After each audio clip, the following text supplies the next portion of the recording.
Welcome to the world's episode of Around the ACL. It's Michelle Thompson here with Trey Ryder and Jake Brannon getting ready for the big event of the season. We are going to get into the brackets for singles and doubles. We are going to talk about some international stuff happening at Worlds. That's why it's Worlds after all, right? Can't just be us US folk. Got to have everybody come down and play. We're excited about that. And then we're going to talk about all those players that'll be in the challenger brackets and who we think might be able to make their way into those main brackets to try to get a title themselves. Trey, what'd you do this weekend? Anything fun? I was in the most magical place on earth. Where else do you Of course think you I were. would be? So, Of course you were. Rock Hill, South Carolina, baby. there you go. That's where I was. It's and now I've got a little cold, and so I'm trying to get that out of my system before Worlds gets here. Because if that's the case, yeah, I'm going to be in trouble if not. Or else you guys are going to see 7 days of Jake Brannon on live stream and broadcast. So he's going to be, I got to get better, but no, I'm good. I'm ready to go. Yeah, it sounds like it. No, you'd rather have it now than next week, that's for sure. As someone who's been sick at Worlds, I will tell you how miserable that is. That was a couple years ago, so much better this year. Jake, I forgot about that. You were miserable. I was miserable. That's an absolute HE double hockey sticks. All right, Jake, what about your weekend? Yeah, my weekend's been good. I've been staying busy. It's kind of gone into this week as well. This time of year, middle to late July, I always volunteer at my local summer camp that is a couple miles down the road. So that is where I'm at today. I'm sitting in my director's office, listening to you guys right now. So I'm having a blast. If you can see these bags under my eyes, that is from me, waking up at 6:30 every morning and then not going to bed until about 1:30 every night, taking care of these screaming middle school and high school children that I'm dealing with. But honestly, there wasn't no other place I'd rather be. I got to spend my birthday here on Sunday, so that was a lot of fun, and I'm ready to go. But man, super busy. Turn right around because I'm done with this camp on Friday. I'll go home and then I turn right around and I leave to go to Worlds on Sunday morning. So it'll be super quick turnaround. But hey, I wouldn't want it any other way. Worlds week is here, baby, and I cannot wait. You're just young. That's why you can handle that. You're 25. Yeah. That would be absolute death to me. Well, it's weird. I woke up on the birthday of my 25th. I woke up with back pain and my neck was hurting. Is that just what it means? Is this what it means when you get old now? Everything hurts. Old. According to the campers, I am old. So according to the campers. Oh, man. Well, I had a fun girls' weekend. I had a couple of girlfriends come from, one from Colorado, one from LA. Met them at the airport, and we headed to Nevada City, Grass Valley area, which is about an hour from the airport, an hour from my house. And it's beautiful. It's up in the mountains. And we just had a blast wine tasting and hanging out. And I get to see them about twice a year. So I was really excited. And Cassie, my one friend from Colorado, we've been friends since we were 7 years old. So keeping a long friendship over 30 years, it's pretty cool to have those. So cherish those moments. And I love a girls' weekend. So getting excited for pretty much a boys' week when it comes to Worlds. It's a lot of men. So good to gear up before that. But let's get into it. We're going to start off with singles. So let's bring up the bracket, and we'll start it with you, Trey, getting into A. Well, first off, we're used to doing these, right? And it's like, all right, go through all 64 PMs. Ready? Go. 1, 2, 3, 4. And you're like just ripping through it. It's like it's borderline like refreshing that we have this bracket that doesn't have a right side. So it's just all one left side of each bracket, and it's really, it feels like a playoff bracket, right? There's a couple play-in spots, but this World Championships format, I think, and maybe you guys disagree and maybe the players disagree, but I feel like when we introduced this format, everybody was like, I don't know how I feel about it. And then we posted the brackets and everybody was like, I changed my mind. I love it. This is the best thing ever, right? It just feels like everybody has a different mentality now that it's like, oh, now we can visualize and understand that this feels like the best of the best with just a few spots left, right? I mean, I don't know. That's at least I feel about it. So jumping into bracket A, yeah, look, I think this is probably the most difficult, probably because I like to think about who wins these brackets, right? Because they're smaller, we're no longer thinking about matchups and how things go. Like, who has a chance to win this? And so when I look through it, you have only 2 players in the history of the ACL that have won 2 singles world championships, and they are in this bracket, which means one of those two is not advancing to even the final 4 to be able to claim that. So you have Jamie Graham in here up the top, and then to add on top of it, you have 2 doubles former world champions in Matt Guy and Jordan Power. Oh yeah, Matt Guy considered the GOAT, right? All in this bracket. And so in particular, I think that Matt Guy Jordan Power match is going to be electrifying. I think it's going to be so much fun to watch for a chance to get to Jamie Graham, who I think should have no issues with Colin Powers or Levi Haddock. No shade to either one of those guys, but I just think Jamie Graham is playing so well this season. Then we go on to the bottom half of the bracket, and look, I've spent all this time talking about it. I didn't even mention Gavin Cano yet. We didn't even mention Tony Forbes, who you could argue is kind of underrated in this ranking. I think this is a really, really tough place for a challenger player to come in. You're going to have to play one of the best talented players in Tony Forbes. You're going to have to beat a multi-time world champion in Trey Birchfield, and that's just to even get to the winners bracket semifinal. So overall, I think this is a really, really difficult bracket to look at, loaded with experience, loaded with talent. I still think Jamie Graham has the edge here, but I think there are probably 5 or 6 different people within this bracket as a whole that I could say probably have a legitimate chance to win it here. Jake? No, absolutely. Words right out of my mouth. You have to give a little bit of an edge to Jamie Graham and Gavin Cano, not only because of how well they've been playing all year, but because of the sheer size of the bracket, right? I mean, you can see the whole thing right now. Jamie Graham, Gavin Cano only need to win 2 games to get to the winners bracket final. You win that 3rd game, you're into the championship already. So you come into it. I'm not saying it's less work because the competition you're going to be playing right off the bat is much more difficult than the competition when you play a 64 seed at an opener at a signature. But the fact of the matter is you only got to get to 21 3 times and you have to be double dipped. That is crazy. It's going to be electrifying. Like Trey said, it is going to be a lot of fun to watch and to commentate. But yeah, I mean, looking through it, I'm intrigued by this Colin Powers Levi Haddock match at the start. I mean, Colin has had a very good second half of the season, but I feel like Levi has had overall a better more consistent season, I would say, but it doesn't really matter because none of them are beating Jamie Graham. Trey Birchfield intrigues me because we've been talking about him all season, right? He's kind of just flown under the radar, but yet again, here he is as that 3 seed in this A bracket, so you got to give him some sort of credit, right? Obviously a former 2-time singles world champion as well, so you give him a little bit of an edge. He likes playing in Rock Hill.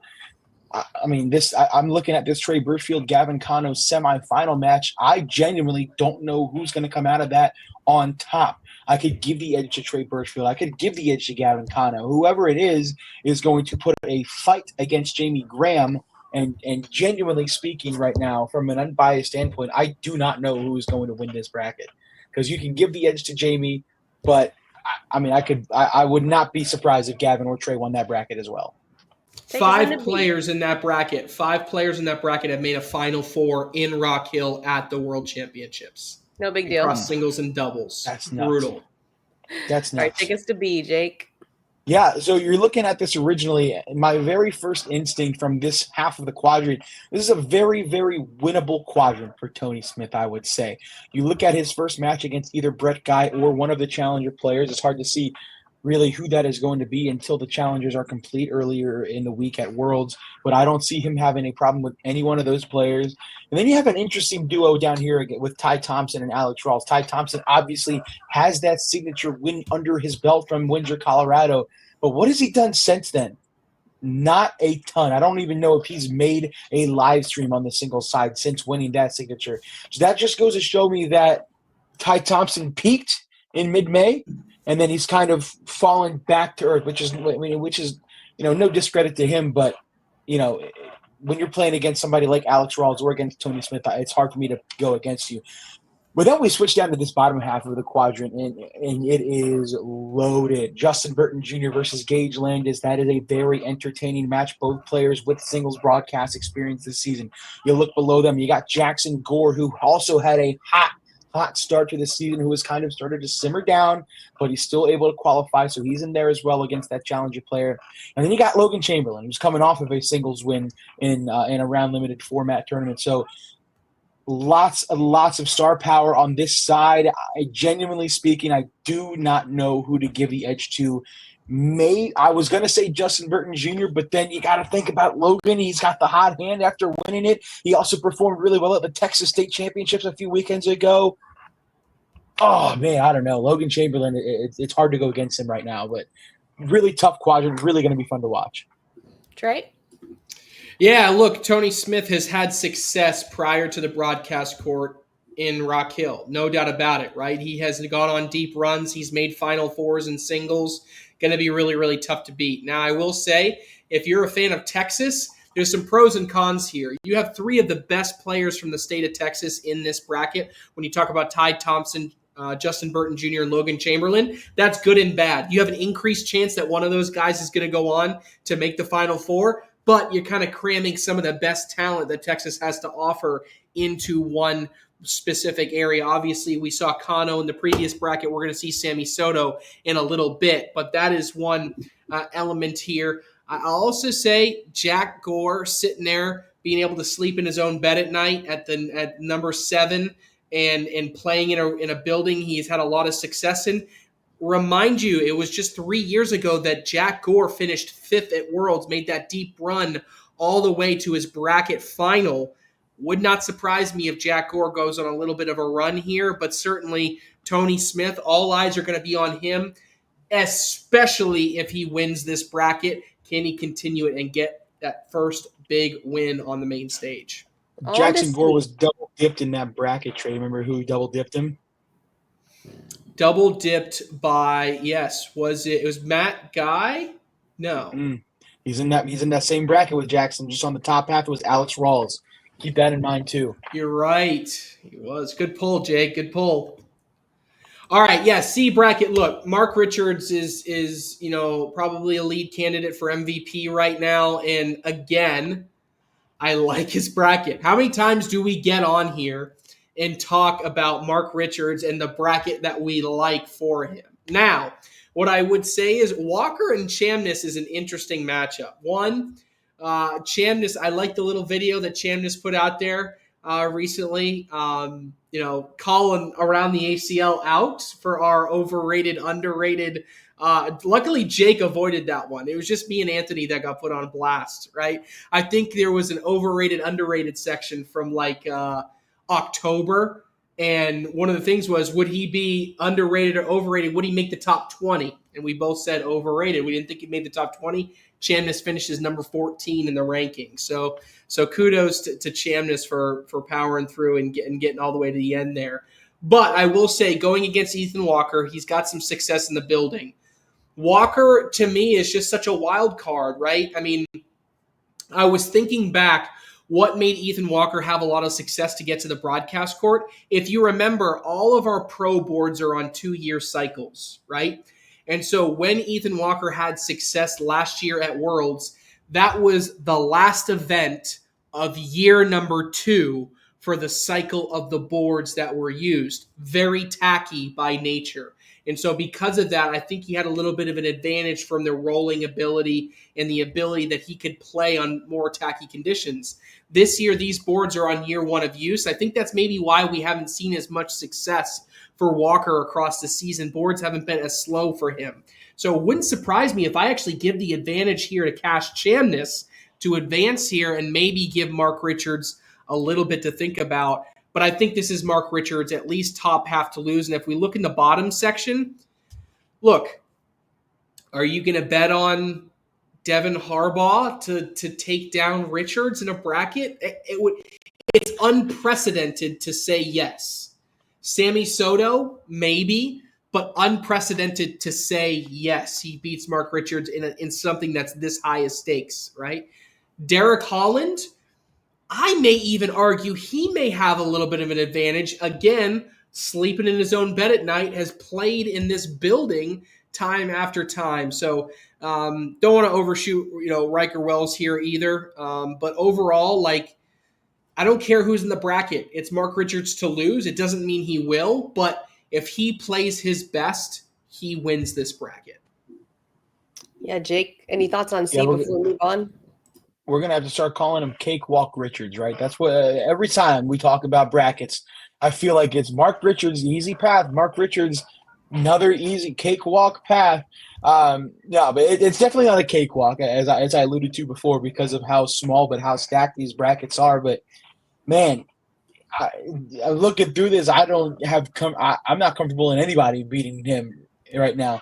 The only thing I will say is I'm curious to see if the crowd factor will help or hinder Cash Shamness, right? Because every time we see him play, there's always a big group of a big following that will walk to his games and watch him. A lot of times it helps him, but you never know. Maybe the pressure can get to him, this being the biggest tournament of his career at only 9 years old. Keep that in mind, too. Another thing to keep in mind, if Cash is able to make it past Ethan Walker and he faces Mark Richards, the last time these two faced each other, albeit round limited, Cash Shamness defeated Mark Richards in Richmond, Virginia. So just a little tidbit to put a pin in and keep in the back of your brain as we go through these brackets. But down below, nothing scary.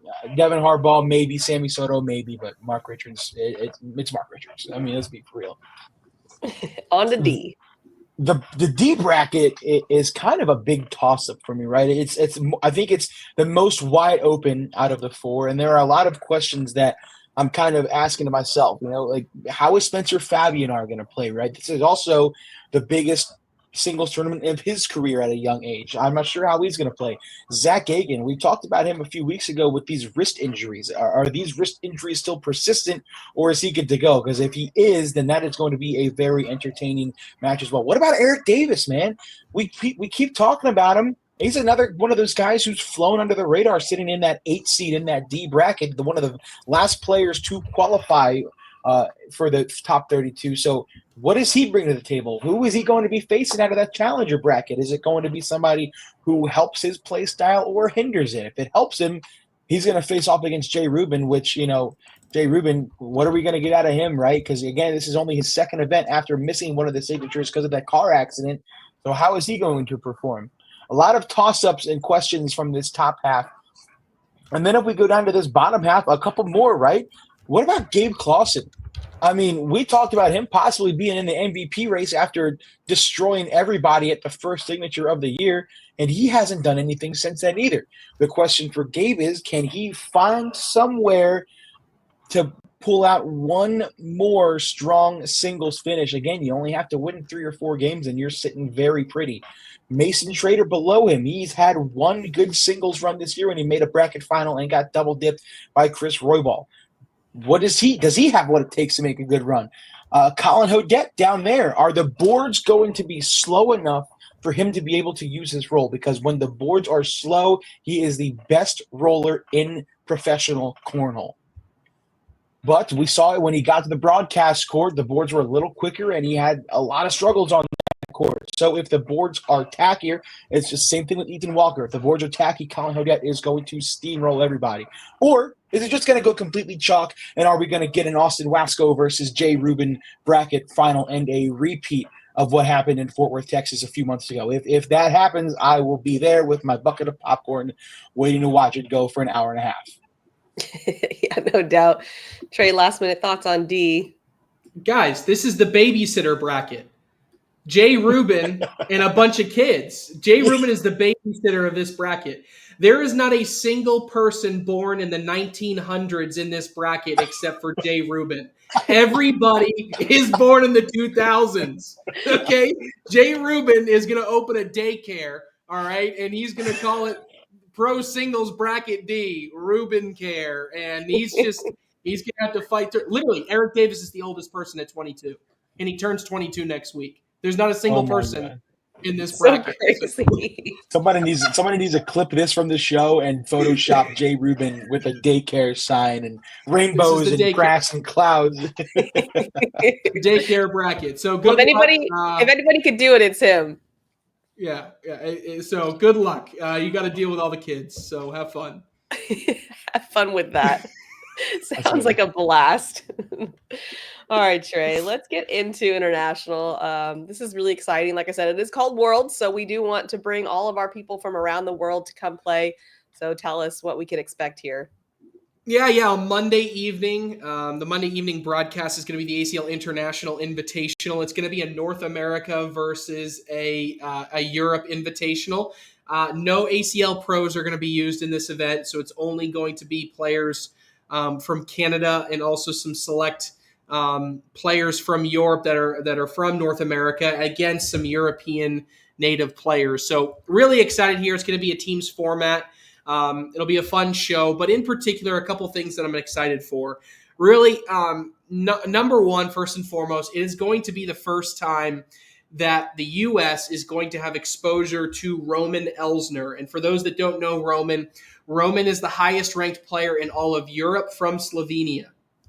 He is going to be what people are excited to see from Europe and how he competes this entire week at the World Championships. I believe of 12 European Opens this year, he has won 8 of them.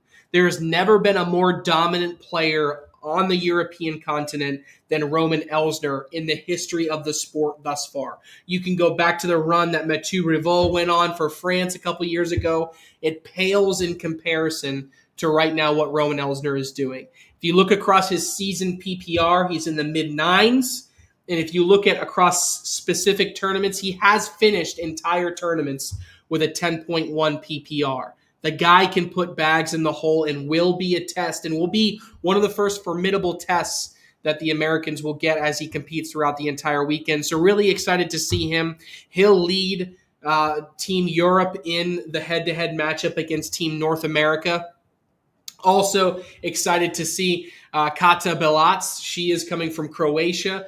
Arguably the top-ranked woman in Europe. I think there's some still debate there, but you're getting 2 figureheads of the game making the trip here to the United States. It is groundbreaking for the game to have a European conglomerate that's coming down here to make the trip. So in the end, we could go through every single player that's attending. EJ Von Dran is an American that lives in Germany. He'll be competing in the event. He's making the trip back for the first time in a while. So overall, what I'm getting at is really excited to see some of the top European talent because I believe this year more than ever, they are actually poised to make some deep runs against some of these top-ranked Americans. Yeah, I'm excited to see him as well. I mean, definitely got some pressure on him with all the different stats that you just said, and hopefully he can come in and show us what he can do. He doesn't speak a lick of English, so you're not going to be able to talk to him. So Google translates for. Yeah. That's what awesome. translates for. He's got friends that speak, but that was like his biggest hesitation was like he was from what I hear, like he was a little bit nervous coming to America because his English is not. I mean, very like a couple words here and there, but. It'll be exciting. There's a lot of like good bag. Like that'll be the communication. The universal cornhole language that works. Yes, I like it. All right, let's get into A for doubles. That's what I'm trying to say. All right, Trey, you're going to kick us off here for bracket A. Tony Smith. Wow, you don't even have to scroll? Do you even have to scroll for this bracket? No scrolling. Don't have to do anything now. It's too easy. All right, so let's rewind a little bit here. About a month ago, I came on here and made a hot take that I don't care what Matt and Brett Guy did at signature number 5 and signature number 6, but they were going to win their bracket at Worlds and make it to the Final Four. I don't like that anymore. I'm not looking. So I've put myself in a real conundrum here. So look, do I think that Matt and Brett Guy could go on and win and make it to the finals of this bracket? Yeah, I actually like that path, right? You'll have a challenger team up against Wasco and Reeves. And honestly, if Quinn Reeves plays really well, that could be a really dangerous team. In the end, though, how can I sit here and give you any analysis? I love Humans, love Cripps, love Thorne, love Thorson. How can I bet against a team that has won 3 of the 6 signatures, made the finals in a 4th, 3 straight opens to close the open season, number 1 ranked team in the world by a wide margin.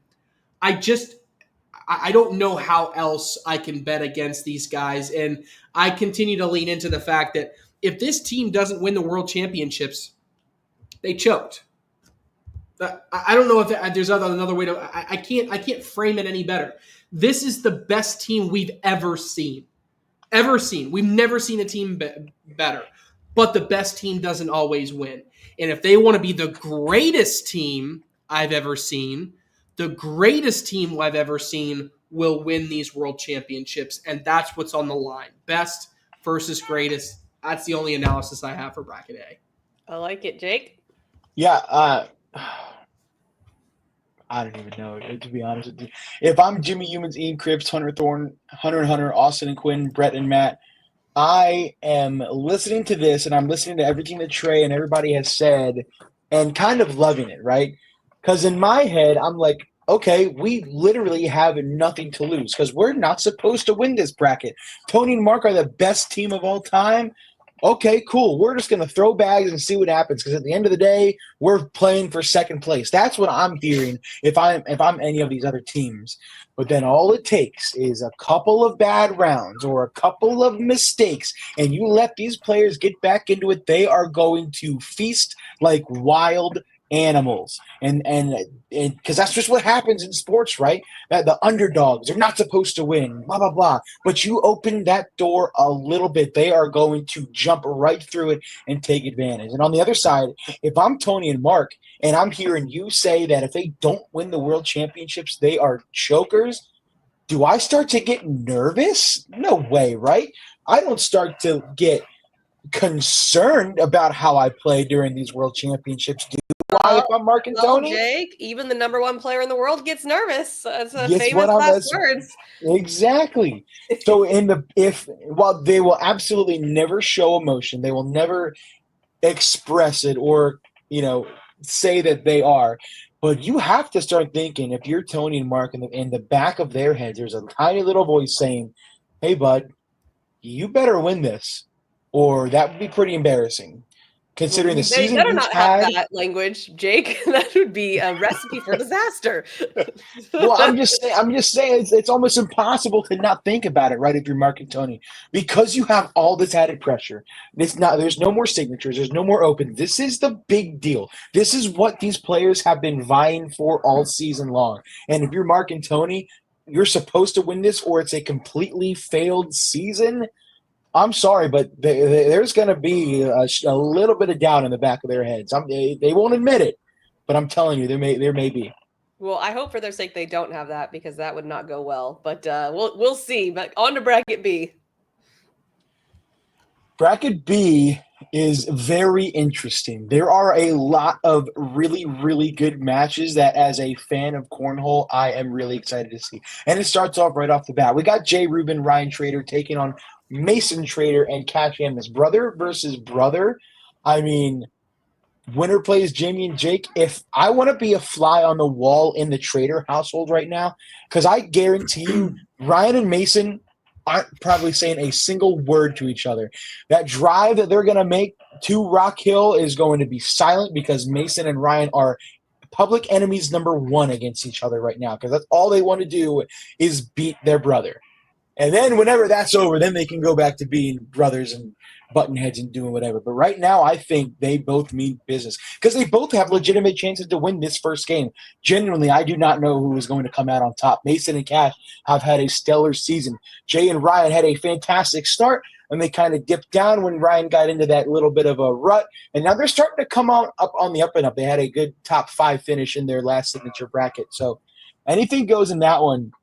But the one I'm looking for the most, and this is kind of a sneaky good game, is this Derek Holland, Alex Rawls versus AJ Sims, Braden Wilson, winner to the king seat of the bracket. I'm really intrigued by that one. I think their play styles match up well against each other, and playing to 21, no longer round limited. This is going to be a really exciting game. But at the end of the day, if you're Jamie Graham, Jacob Trzynski, the doubles brackets are even smaller. You only have to win 3 games to win your bracket.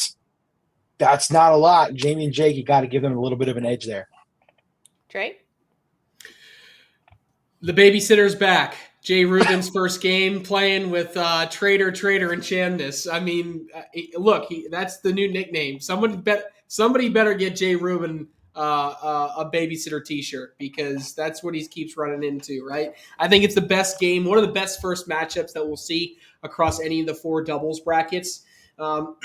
This one feels a little bit more wide open, right?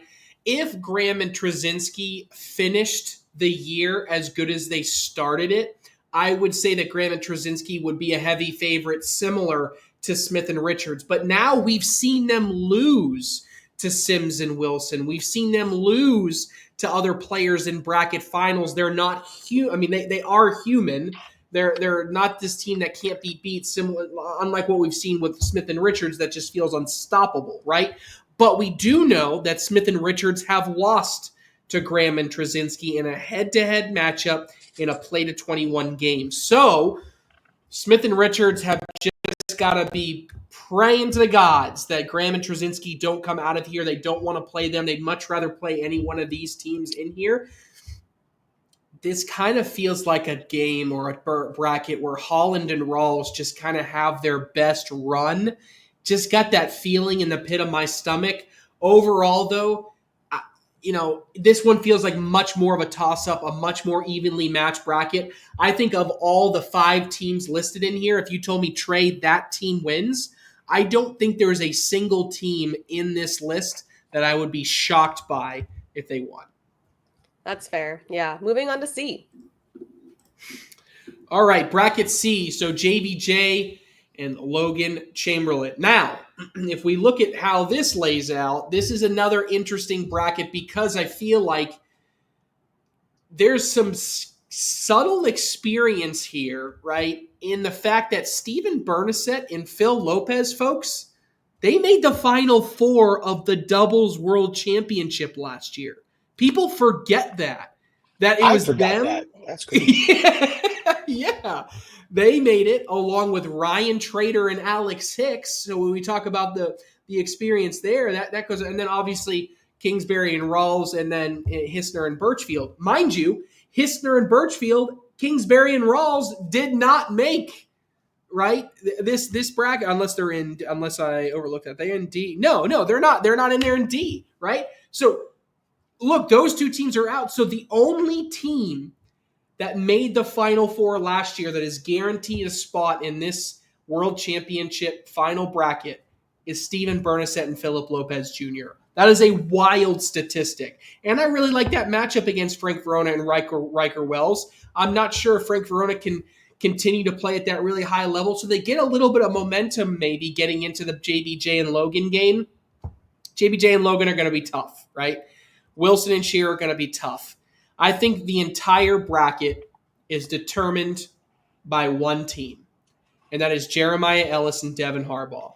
And you know what? I have no problem saying Devin Harbaugh has shown up the second half of this double season. It has been Jeremiah Ellis that has not. Now, I know that Ellis has it, and when Ellis is here, they're dangerous. When Harbaugh is here, they're dangerous. We have never seen them both up here at the same time. I don't know what will happen. I'd bet against it. I bet that it does not happen. But if it does, Ellis and Harbaugh are going to scare a lot of people. And if they are, they will run through this bracket and they may become world champions themselves. Big if. I'm betting against it, but it's possible. Jake? Yeah, I completely agree. If I'm JBJ and Logan, though, I'm loving this side of the bracket. You talked about Bernasset and Lopez making a Final Four last year. I don't care. They don't scare me. Frank Verona, Riker Wells don't scare me. Matt Wilson, Colby Shearer don't scare me. The question comes on who are those challenger teams who is that challenger team going to be? That is the only thing that I could maybe be a little bit scared of, but I am perfectly okay with this bracket going chalk between JBJ, Logan, Ellis, and Harbaugh. And you hit the nail on the head, Trey, when talking about Ellis and Harbaugh. If they're both on top of their game, they are one of the most dangerous teams in the division. but we have not seen that happen together yet this season, which is really disappointing because they are a fan favorite. Everybody loves to watch them, but either Ellis stinks on the broadcast or Harbaugh stinks on the broadcast. They've never been great together, which is really frustrating because I like them as a team. But yeah, something's going to have to give. If they can both figure it out, they're winning. They're beating JBJ and Logan. But if they can't figure it out, book another trip to a Final Four for Justin Burton Jr. and Logan Chamberlain. Moving on to D. Bracket D. I'll tell you what, if I'm Sammy Soto and Gavin Cano, I am in love with this bracket. You're going to tell me that Jeremiah Hector and Zach Akins, that I don't even think have been on a live stream court this entire signature season, are going to beat them? No, so sorry. You tell me that Eddie Grindersleeve and Dylan Turpin, who I will say they were a top 20 team for me. I predicted them to be very good. They scare me just the tiniest little bit, but not enough to make me think that they are going to beat Sammy and Gavin. So I will take them to Sam. I will take Sammy and Gavin to win that quadrant. Now down below, we get a little bit more interesting. Again, it goes back to who that challenger team is going to be. A slew of options that are going to make it out. Tough game against Cody Henderson and Nathan Walker, who have, in my opinion, it felt like they've struggled this season. But then again, you look back at it, they're the third team in this quadrant, and they are the number 12 team in the country, which is mind-blowing to me because it feels like they have not performed very well at all. And then you got Cheyenne Bubenheim, Jordan Power finally broke through and made a Final Four bracket together last event. The question is, can they back it up and do it again in a 221 style format? That is the big question. But again, I am perfectly okay with calling this game chalk. This bracket chalk, I should say, between Sammy and Gavin, Cheyenne and Jordan, with the winner going on to the Final Four. That is a tough to call right there. Trey? Yeah, I think you're selling World Championship Eddie Grindersleeve a little bit short here. This is a guy who finished top 5 in singles at the World Championship, has won a doubles World Championship. This guy has success when it comes to Rock Hill. And you know what? I think he's going to pose a tough challenge when it comes to Sammy Soto and Gavin Cano. I'm not ready to just solidify it and say those guys are going to win it and be done with it, right? When we go to experience, there's a lot here, okay? Every single one of these teams, with the exception of Hector and Akins, has success at the World Championships. Sammy Soto won the Junior Singles USA World Championship. Gavin Cano, 2 years ago, made the Final Four of the Pro Doubles World Championship. Actually made the finals, right? Eddie Grindersleeve has won a doubles World Championship. Cody Henderson has made the Final Four in both singles and doubles at a World Championship. Ethan Walker has made the finals of a singles World Championship. Cheyenne Bubenheim, enough said. Jordan Power, doubles World Champion. There are World Championship experience littered throughout this bracket. Okay, so because of that, I think it's going to be whoever can rise to the moment and have their best game, because experience is not going to keep any one of these teams away from it. I think it is strictly going to be who strategically and methodically can carve their way through this bracket. I actually don't expect nerves to play a factor in that particular bracket. All right, fair enough. Well, we talked a lot about the brackets that we have, but there's also those spots for our challengers that are going to be competing to get to one of those spots to get to the ultimate win. So, Jake, I'll start with you. When you think about those challenger brackets, obviously we don't have them yet, but there's going to be a lot of players in them. Who are you looking at, or what do you think is going to be the success, or who's going to make it to the brackets? Give me all the deets on the challenger brackets. Yeah, for sure. So when you look at the challenger brackets, again, there's really no way to look through them because obviously the brackets haven't been made. So the only thing you can do is look at the standings, right? Because they take the top 32 in singles, the top 20 in doubles. So me initially, I'm looking at who just missed that edge in qualifying. So we got David Morse, the first player who did not make it. David Morse had an exceptional singles year, at least for his standards. We were blown away. I feel like we talked about him quite a bit on Around the ACL. So I look for him to make a big run. Just going down the list, AJ Sims, who is having an exceptional singles year. Kobe Costanza, who was on the Breakout Player of the Year ballot. You got to keep him in mind as well. I mean, I continue to go down the list. Chris Roybal, after a very good rookie season last year, he's kind of fallen off a little bit, but still sits at that 35 spot, so you never know what's going to happen with him. Noah Almanza, again, another really, really strong singles year, but he missed some time in the middle of the season, didn't travel to a lot of openings. That may have hindered his performance at well. And then you got players like Jimmy Humans, who has a significant amount of singles experience, who has significant amounts of playing well at the World Championship. So you put him inside the Rock Hill Sports and Event Center, he's going to make a deep run in his challenger bracket. And then we switch gears over to the double side. It's the same thing, but even I would want to see more tight-knit, right? Because they only took the top 20 doubles team. So who's that first team that did not qualify? Number 21, Gabriel Clausen and Hayden Gonzalez. And for those of you who have been watching around the ACL quite a bit or have been listening to me commentate a lot, I am all over the Gabe Clausen and Hayden Gonzalez hype train. I think they are one of the, if not the best elite team in the entire country, and they have proven time and time again that they can be one of the best overall teams in the entire country. So I'm looking at them as well. Other teams I have listed that I wrote down are two teams who have a ton of World Championship success, and we were all shocked to find out that they did not qualify.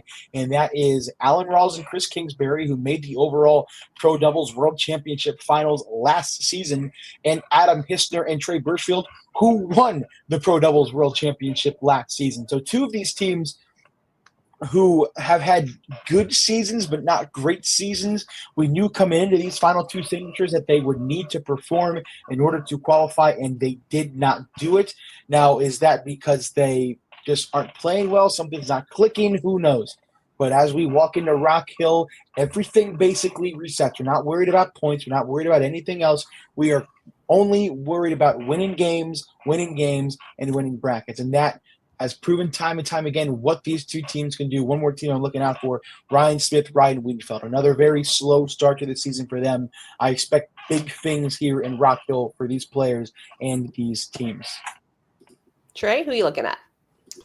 Yeah, it's interesting. Like, you look at someone like a Trey Birchfield and Adam Hissner in a doubles team, it's like there's so much about momentum at the World Championships. Like, how many times have we seen someone have really good success? Look at Trey Birchfield last year.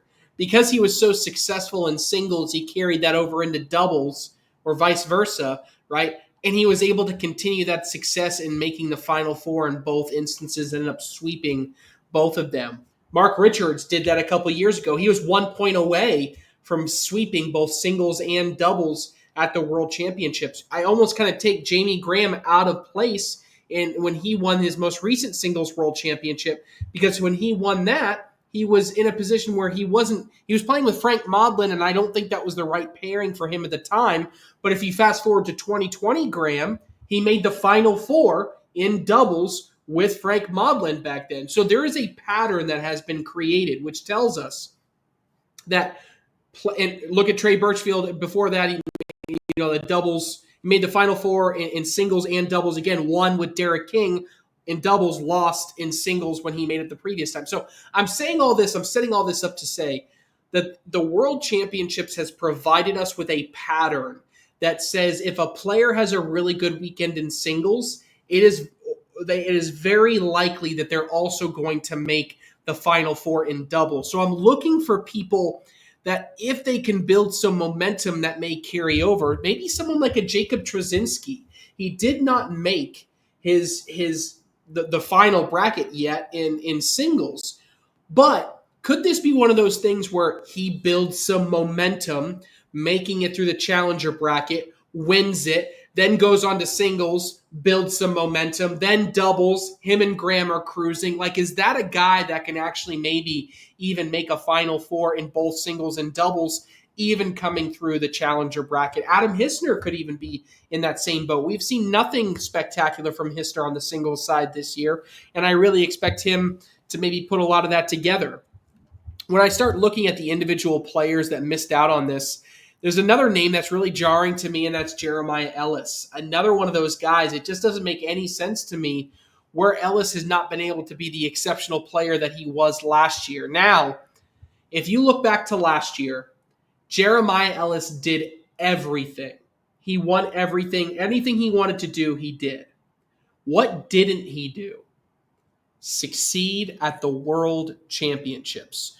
So even in a comparison from last year to this year, you have an opportunity to do something you've never done before. And I think instead of that placing a target on the back of Jeremiah Ellis that he's had all season, that actually gives him the motivation to be a little bit of an underdog to try to break new ground. So I really look forward for him to do that. Dave Morse missed automatically qualifying for the final bracket by one place. This is a veteran that has had so much success across the years, but never made it to the upper echelon of the sport. Is this his first opportunity to break all the way through, right? Because I think that can play a factor. Do we have another former world champion? Does Tanner Halbert? I think that's an interesting name to look at. This is someone who has made a Final Four in both singles and doubles, has peaked at the right time in the years in which he's had his best performances. It could very well be possible that we could be talking about Tanner Halbert winning one of those challenger brackets, making it all the way. Cheyenne Bubenheim or Sam Finley, when we look at the women's side of our game, these are two incredible players. I think it's very interesting that they're going to have an opportunity to break through and make the finals. And I think they are playing exceptionally well right now, especially Sam Finley is playing, has had her best season that she's ever had. There's no doubt about that. But Cheyenne, we know what happens when Cheyenne gets to Rock Hill. Cheyenne dominates when she gets in this building. She's time and time again proven it, going all the way back to that Final Four appearance back in 2021 when she made it all the way to the Final Four. So in the end, yeah, there's a few that I'm looking at. I'm really leaning on experience of those that have been successful before in order to get through that challenger bracket.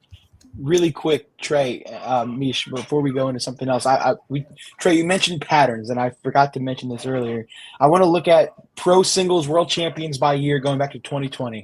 2020 was Jamie Graham. 2021 was Trey Birchfield. 2022 was Mark Richards. 2023, Jamie Graham. 2024, Trey Birchfield. So if I'm a betting man, 2025, is it Mark Richards' year? I don't know. The statistics are showing it could be his year. So that's what I've been looking at. Combine our patterns. What you're telling us is Mark Richards is guaranteed to win the singles world championship, and Tony Smith and Mark Richards are guaranteed to make the Final Four because it always comes in pairs. So that's Exactly. your lock of the week from Jake Brannon. There you go. Lock it in. Look it. I will say, as we get into our hot takes, that Trey kind of set mine up. So I'm very interested to see what you guys think of mine. But Trey, what's your hot take? Yeah, hot take. I'm going to double down on something that I said previously, and it's kind of an old hot take that I want to just re-bring to light. That I think your women's singles world champion for this season is Sam Finley. She got a win just at this last event, but I think she doubles down. She gets it. That would be the first of her career on the singles side. It would mean a ton to her, and I think she's ready for it. I'll take Sam Finley. Jake? I'm going to go in both pro singles and pro doubles here. It started off lukewarm, and I'm going to actually take it back a step and make it hot. I'm going to say not a single challenger bracket winner will win more than one game on the winner's side in either of the 4 pro singles or pro doubles brackets.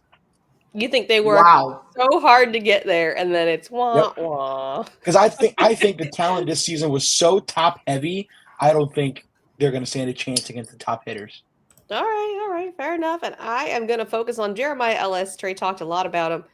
He said he doesn't see it happening. I do. Jeremiah Ellis in the finals, singles and doubles. He hasn't done it, and he is going to want it badly.